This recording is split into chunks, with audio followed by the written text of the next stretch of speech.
So my next one is going to be Tell Them You Love Me. It's a 2024 documentary film. In this film, Anna Stubblefield, an esteemed professor, becomes embroiled in a controversial affair with Derrick Johnson, a nonverbal man with cerebral palsy, that eventually leads to a criminal trial challenging perceptions of disability and the nature of consent. This is directed by Nick August Parna. And interestingly enough, I started this. I didn't quite finish it, but I kind of got the gist of where the controversy of the story was, and it's pretty wild, So you've got people who are essentially not really able to take care of themselves. They have various disabilities. A lot of it does, boil down to mental disabilities, but this particular subject in this film, he has a mental disability, but also on top of that, cerebral palsy. So he's pretty much nonverbal, and he needs, care 24/7.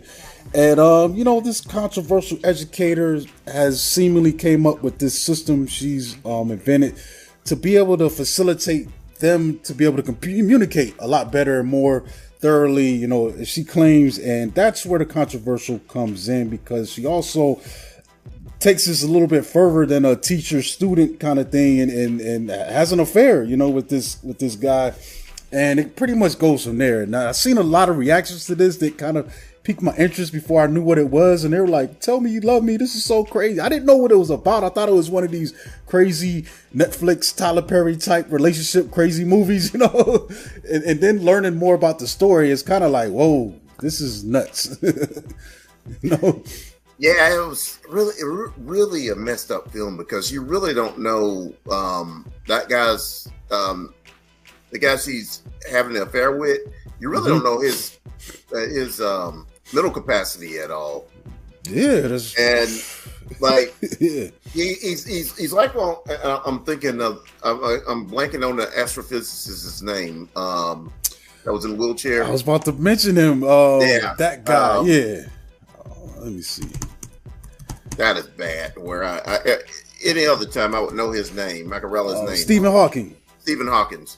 Yeah. Stephen Hawkins had, I guess, MS, and or whatever. And he was, he started off like normal, and he just went in decline. And he had his mental facilities, were just I think might have still been there. Yeah, and, he talked with one of those keyboards, just like this guy is talking. Yeah. But I think he uses his mouth to kind of make phrases that he wants to communicate. But he's forming sentences and full thoughts and things of that nature. It's not like like with this guy's a little different. They're asking him questions, and he's having limited ways to respond to those questions. Is either like yes or no, and that's kind of a little weird, because I don't know. Yeah, that's what I was getting at. You can kind of see where Stephen Hawkins, was always there, but we got history of Stephen Hawking being a highly functioning, highly intelligent person before his disability kicked in. So there's that too. Yeah, but that's what I was saying. I think that this is a situation of somebody taking advantage of somebody.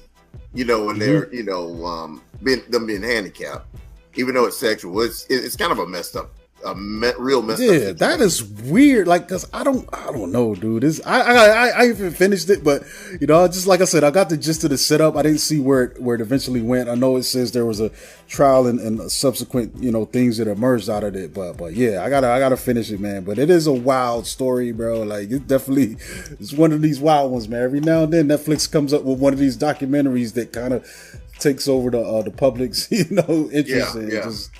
And this is definitely one of those, man.